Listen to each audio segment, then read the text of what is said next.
Today, I'd like to talk about uh, the categorical imperative. What is it? And another argument put forward by Kant, and that is the notion of incongruent counterparts.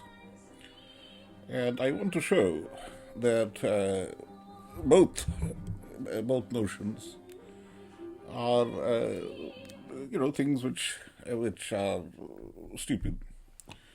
But there are things which, because philosophers are stupid, they're childminders. They're pedagogues. They're supposed to produce to teach worthless shit to overgrown children and to ration credentials for the job market in some absurd manner. Philosophers are shit. We all know that. But what is remarkable is that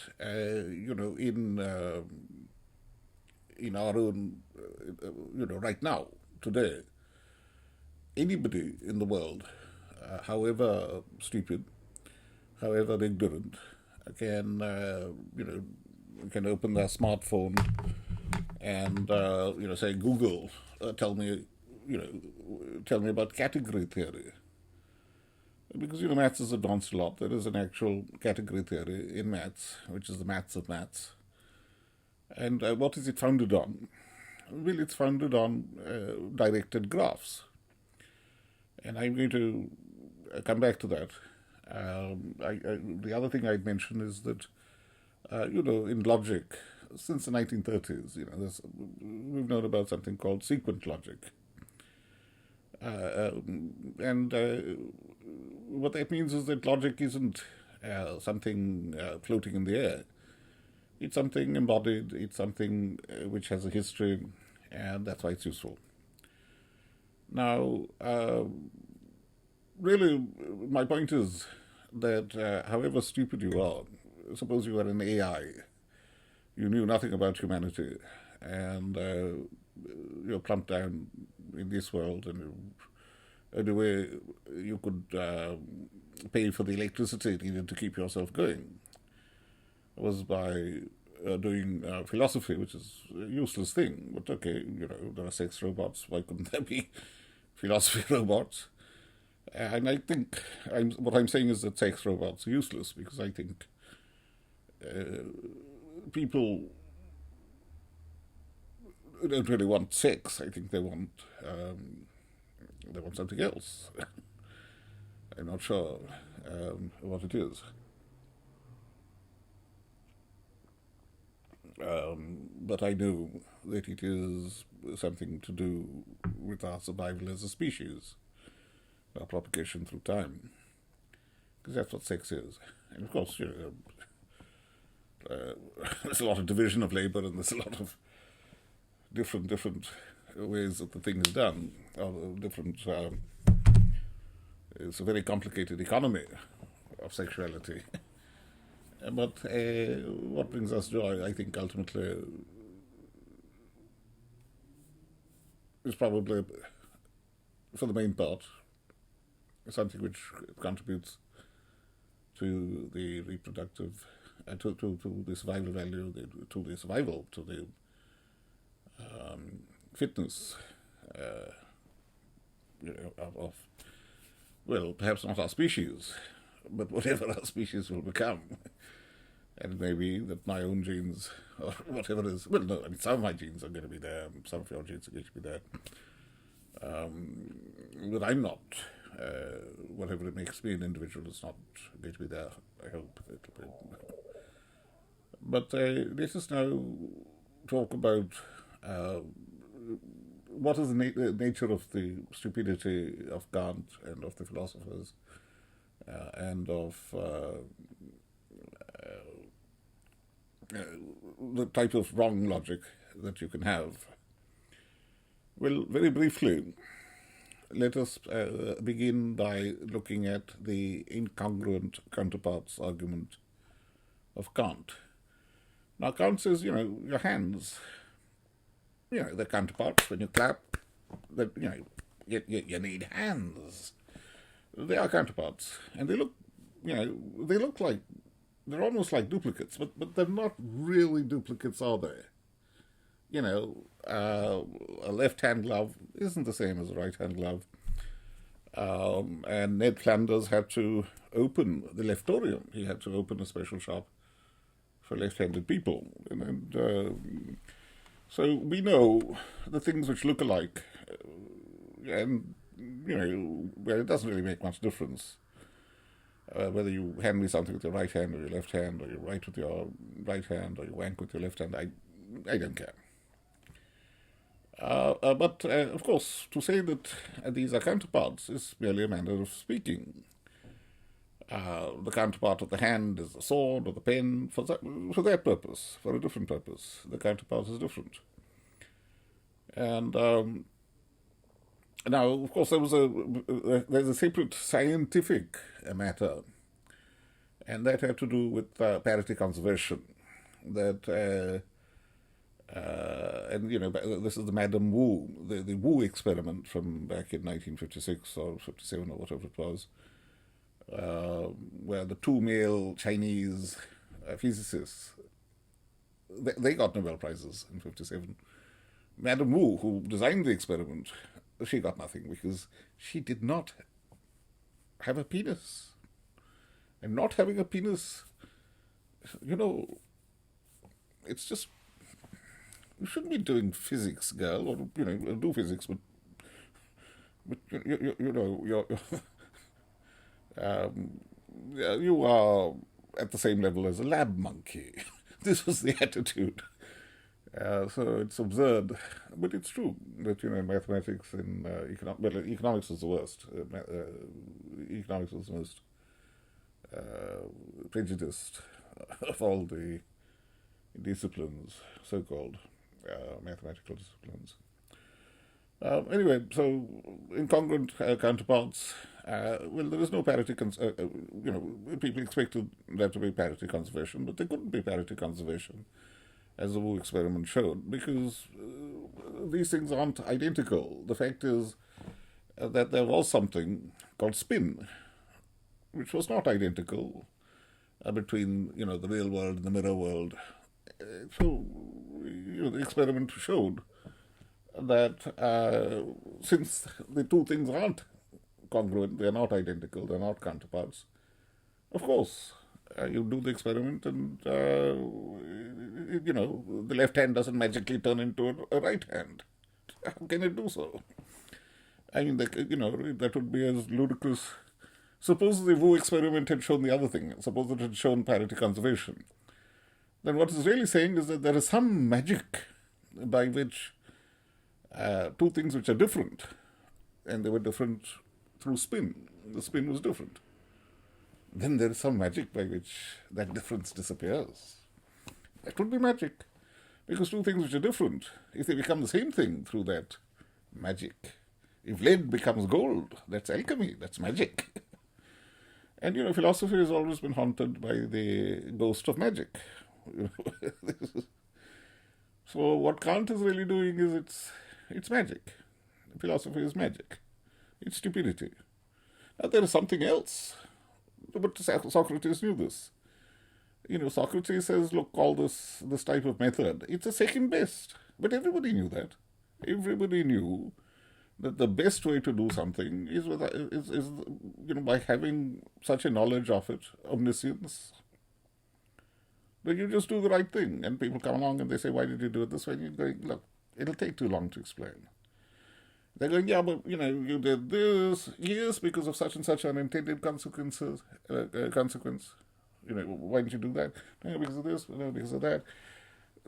So a person, it's like mummy and daddy, like mummy, mummy, why didn't you make the potato curry, which I like, rather than this brinjal or whatever, which I don't like? But mom she has expert knowledge. She's been bringing up the kids. She's been feeding the family. She has expert knowledge. She's virtually omniscient.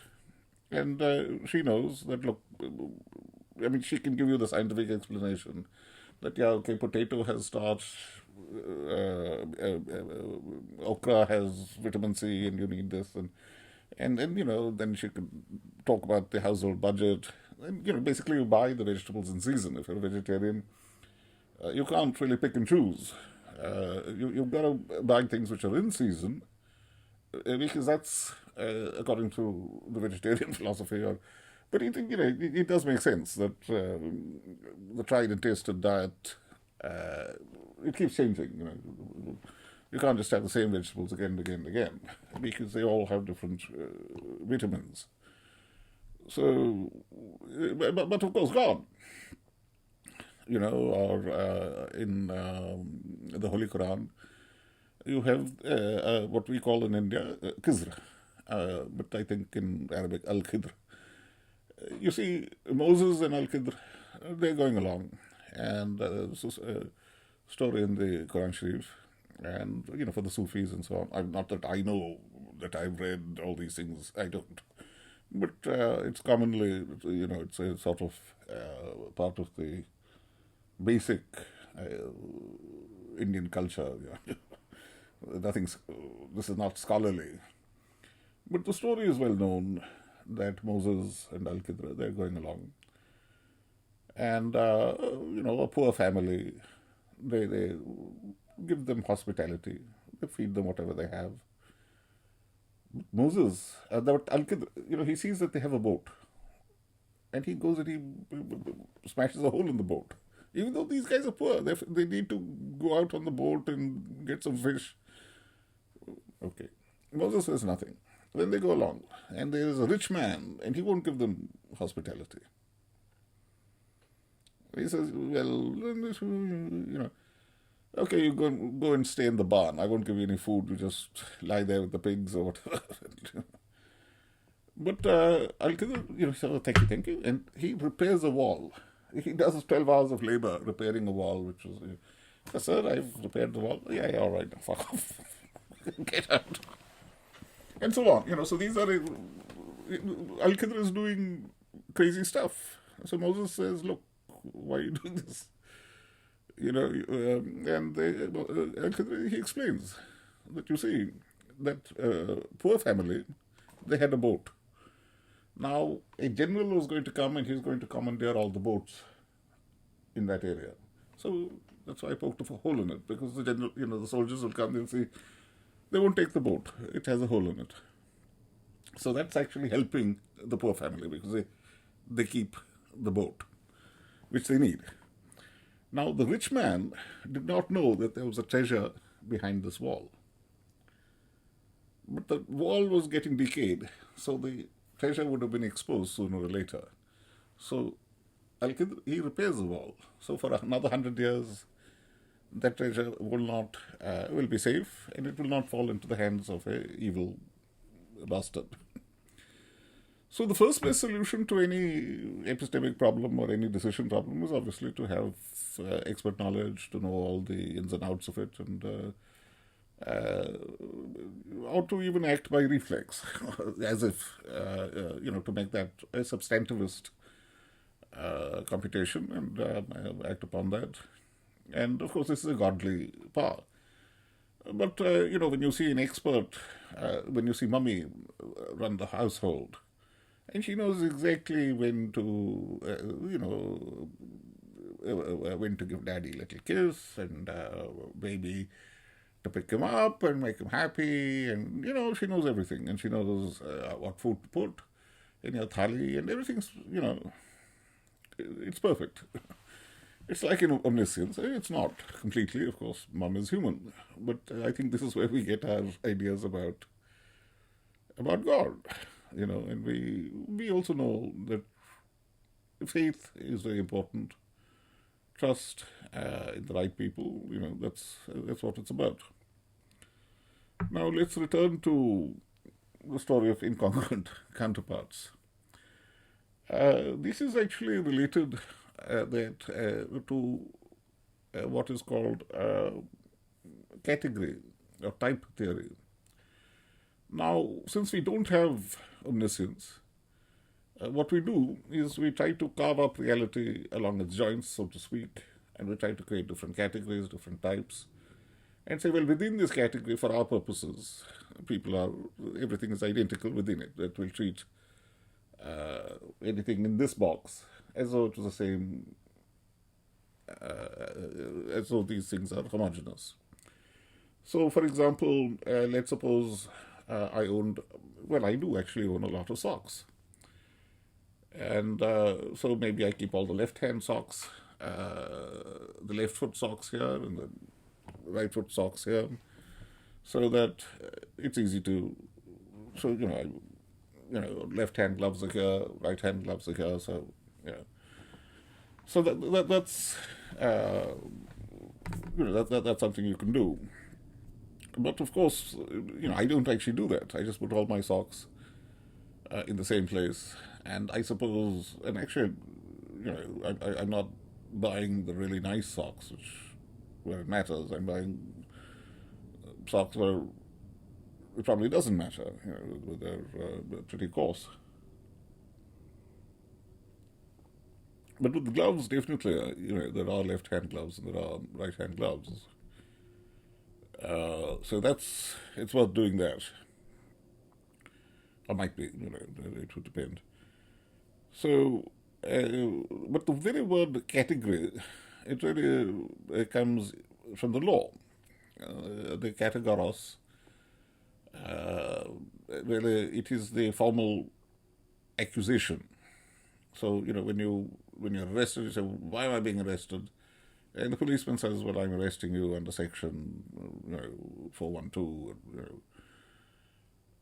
And your lawyer says, well, you shouldn't be, the defense attorney says, oh, well, it doesn't apply because of X, Y, Z. Prosecutor says it does apply. And, the judge makes determinations of law and the jury makes determinations of fact. So, it's a judicial procedure. And Western philosophers from the time of Socrates, or Kant and Socrates, they're looking at judicial processes. They're looking at the courts of law, the ecclesia, as it was called in the time of Socrates. But Socrates was shit at law. He was charged with corrupting youth. And he goes along and he talks bollocks. And he dies. He was shit at law. But, dying, drinking hemlock, it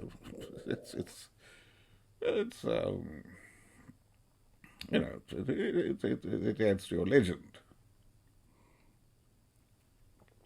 And Kant, of course, he's a pedant. He wasn't a really smart guy. Otherwise, Frederick the Great or somebody would have appointed him to a diplomatic or a judicial role. And, of course, you see, the induction sheaf, Germany was divided up, but in theory into various kingdoms and archbishoprics and margraves and this. But there was such thing as German nation. It was the Holy Roman Empire, and it did have judicial institutions. And the deduction sheaf, it's a civil law regime, the Roman law sort of thing. But at least in theory, there were these judgments. And there was a class of lawyers. Karl Marx was a lawyer. That's what he has a PhD in. He was a shit lawyer. He was a rubbish economist. But he had a doctorate, and he was supposed to be a jurist. And even now, in Germany, lawyers are respected, economists less so. Well, fair enough, because German economists are completely shit. They always have been. They're rubbish. Very, very bad.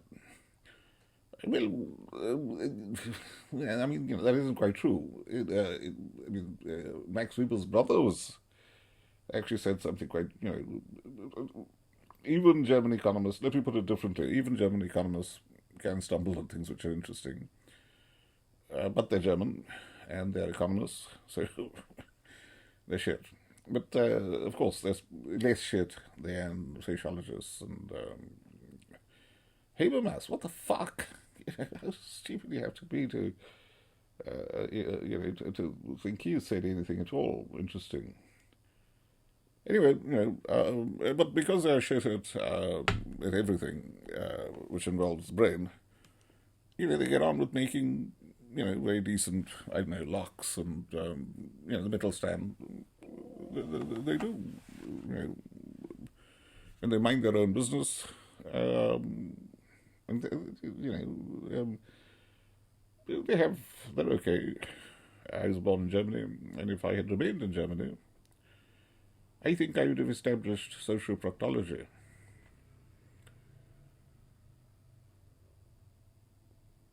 As a, well, not an academic discipline, but something that you could do while chewing sausage and drinking beer.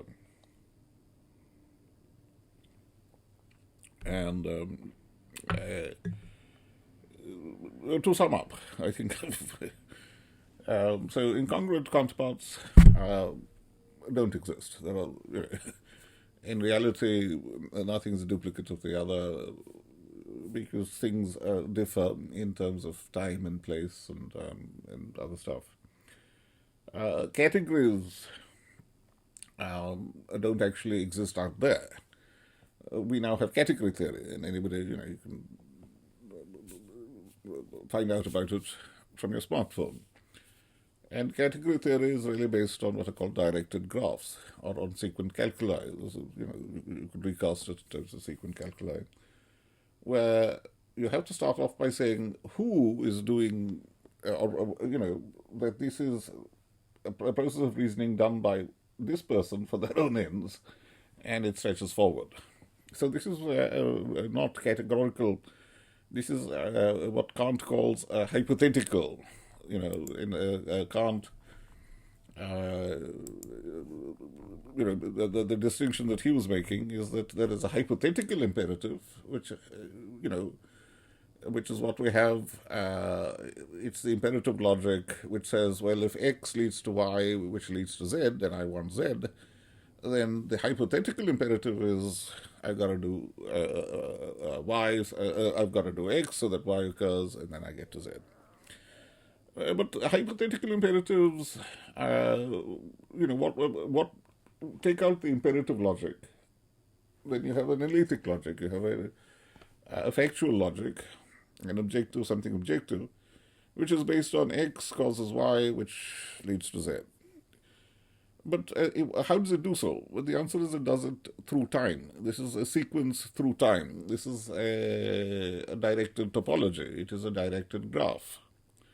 And it is directed in a particular interest for a particular purpose. So the actual categories which exist, and Kant was thinking, no, they're created by God, and there's this box where all the atoms are the same, and there's another box where this hand and this hand are the same, but are they or are they not? And they're not, because the right hand does something different from the left hand. They look alike, but they're not the same. Your dick is not the same thing as your hand, though it may be the counterpart of your hand when you're jerking off. That's all you can say.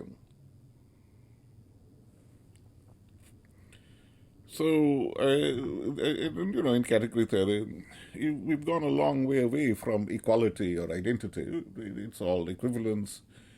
And that type of equivalence, well, it depends. It depends on the context. So it's categorical, not in the Kantian sense. Because you see, for Kant, a categorical, something which is categorical, is an absolute and unconditional requirement that must be obeyed in all circumstances. But you see, categories are things which are invented, they're second-best solutions to an epistemic problem, but they are solutions which are which are based on hypothetical imperatives, where there is a particular person or there is a particular group of people or a particular type of theory which is being put forward, And for its own purposes, it creates, it has a hypothetical imperative. And the imperatives, you can also say that the imperatives, something which is imperative rather than eleatic, well, it's really extensional. It is not intentional. That's intentional with an S, intentional. In other words, not something which defines a class. It's something from the world which says, well, for our purpose, we need to cut reality according to its joints so that, we have these different boxes because, we can be more efficient. Cognition is costly. This is a shortcut. It's not the best solution. God can give the best solution, or an expert can give the best solution. Somebody with lived experience. Mummy could run this house or any house perfectly because she knows so much. She's virtually omniscient. But Mummy is away, so then there's a second best solution. So. Mommy knows how to make a thali full of food with, the different food groups, and there's protein and there's vitamin, and then, but we can approximate that by thinking in terms of vitamins and calories, and, it's the second best solution. So categories, really, they can only exist if there is hypothetical imperative. Of a second best type within a second best context. In other words, if you have omniscience, or if you really know how to do the thing the best way, that's the representation of your decision process will be non-deterministic. Assuming that the task is complex enough. And we know that because we know that different types of problems are in different time complexity classes. It's like, okay, there are guys. I've seen people, and basically they're calling the market. They call the market pretty damn close. And in particular, these are open markets, and there's absolutely no way that this guy knows what's happening in Venezuela, as well as Nicaragua, as well as, Korea. There's no way. This guy is not omniscient, but pretty damn close. Because he's using non-deterministic decision procedures. And they can be quite simple, but if you want to give them a mathematical representation, it's going to be extremely difficult because you're talking about, you see, the inputs into his decision function, they involve co-evolved, they involve what are called co-evolved phenomena. And what co-evolved phenomena, like markets, a market is a co-evolved phenomena. What's happening is you've got a huge amount of Kolmogorov complexity, which is being tamed by two things which are interacting with each other. So they've got a very simple decision rule with respect to each other, but they're taming all this Kolmogorov complexity. It's like how the matrix to represent the demand and supply of oil, of petrol, of various grades, it's huge. But you can look at the spot market price, and that's just a time series. It's simple. This is so simple. The amount of information is pretty sparse, and that's a huge amount of information. How the fuck can the spot price capture all this information? And the answer is because the co-evolved processes. That's what they do. And incidentally, this is where binaries arise. People say, "Oh, false binary, ooh, fuck off." You see, the reason that you have co-evolved processes, which are based on very simple binary rules, It's the same reason that to tame complexity, you can have cellular automaton and with extremely simple rules, and then you've got a simulation. We know that evolution, that's how actually evolution is really cool because it's got regret minimization built in inconsistency. So it's really cool. And we know all this. I mean, this is, this is it's all there on your smartphone. Say, Google, hello Google, tell me about hidden inconsistency, tell me about regret minimization.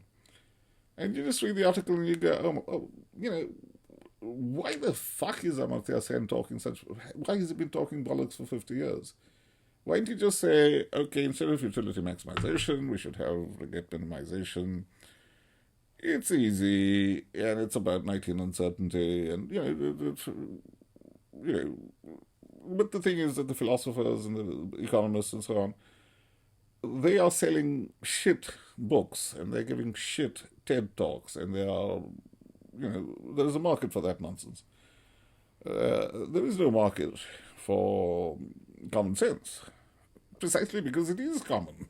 It is common knowledge that philosophy is shit, economics is shit, academia is shit. But what is the alternative? You can, you can make a YouTube video as I'm doing now. But why bother? And I suppose one reason is, okay, lockdown,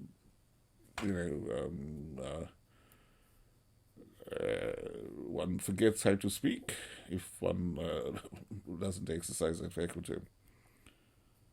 But incongruent counterparts, it looked, there are still philosophers who write about it, and it looks smart. But it just isn't smart at all. Because, it's like, a card has been forced on you by a conjurer, and you're going, I don't want this fucking card. Don't be so fucking stupid. This isn't magic. This is fraud. Shut the fuck up. You're forcing the card on me. Don't want the card. I'm tearing it out. Now fuck off. But it'll take it out. It'll take the same card again. They'll still try to force the same bloody card on you. And half or 3/4 of all virtue signaling consists really of appealing to Kant's categorical imperative. It's like saying, you wipe your own bum. And yet, you are so cruel, so callous, as not to go around wiping the shitty, shitty bums of all the human beings in your vicinity. How can you be so careless? If you wipe your own bum, why are you not wiping everybody's bum? And this is Kant's categorical imperative, because it's based on the notion that all assholes are the same, are the same asshole, and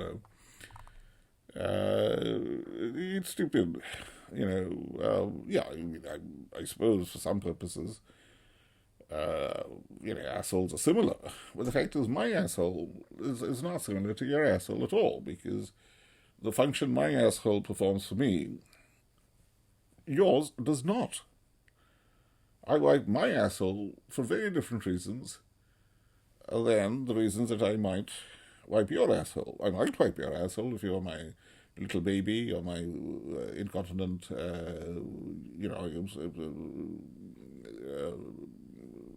parent or something of that sort, that I have a duty of care. But this is, this very simple mistake of confusing, of saying, oh, there is a congruence here, these things are identical, when they're not identical, and then saying, oh, well, it's category theory. It's not category theory, it's stupidity. Category theory is about directed graphs, it's about sequent calculi, it's about types which are created for a purpose. And they may have univalent foundations, for many practical purposes, but that's really as far as we can say. And equivalences are not identity. Don't take it from me. Take it from Jacob Alexander Lurie. Anyway, what category does this video fall into? And of course, it falls into the category of socioproctology shitting all over itself.